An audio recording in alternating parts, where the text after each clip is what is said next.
అసలు రామారావు గారితో మీకు మొదటి పరిచయం ఎప్పుడు? అంటే పరిచయం అంటే మా బ్రదర్ని బట్టి వాళ్ళ తమ్ముడుగా ఆయనకి తెలుసు. తర్వాత చలసాని గోపి గారు కూడా ఆయనకి పరిచయం ఉంది, ఎందుకంటే నిమ్మకూరు విలేజ్ పక్కనే చలసాని గోపి గారి విలేజ్ కూడా. ఎవరండి అది? పామర్ దగ్గర అండి ఏదో ఒక విలేజ్. సో వాళ్ళ ఫ్యామిలీ త్రివిక్రమరావు, వాళ్ళ బ్రదర్ త్రివిక్రమరావుతో ఏదో పరిచయాలు ఉన్నాయి. అలా రామారావు ఫ్యామిలీకి ఆయనకి పరిచయం ఉంది. మా బ్రదర్ని బట్టి నాకు రామారావు తోటి ఆ పరిచయాలు ఉన్నాయి. సో కేడీ నెంబర్ 1 మేమిద్దరం కలిపి మొత్తం అందరూ కొన్నామని రామారావు తెలుసు. సో దాని తర్వాత అది సక్సెస్ఫుల్ సినిమా, అది కమర్షియల్గా సక్సెస్ఫుల్ సినిమా, మాకు ప్రాఫిటబుల్ వెంచర్ అది. దాని తర్వాత అసలు మనం ఇద్దరమే ఆయనతో ఇంతకు సినిమా తీయకూడదు అన్న ఒక ఆలోచన వచ్చింది.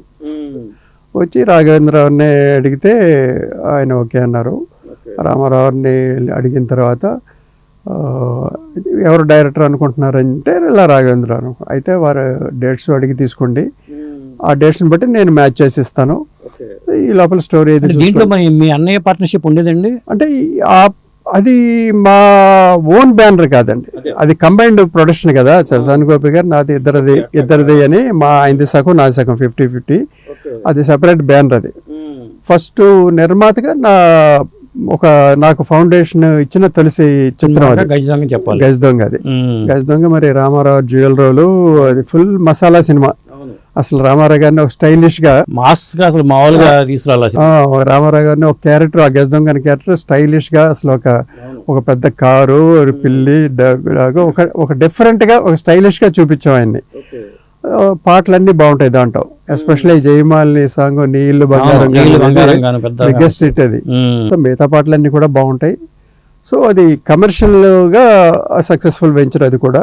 సో దాని తర్వాత ఆ సినిమా తర్వాత చలసాని గోపి గారు నేను ఇద్దరం కూడా ఇక సెపరేట్గా ఒక అండర్స్టాండింగ్ తోటే, పర్ఫెక్ట్ అండర్స్టాండింగ్ తోటే సెపరేట్గా ఎవరి బ్యానర్లో వాళ్ళు సొంతగా తీసుకుందామని చెప్పి ఒక నిర్ణయానికి వచ్చి, సెకండ్ పిక్చర్ కూడా మళ్ళీ మేము రామారావుని అడగటం జరిగింది.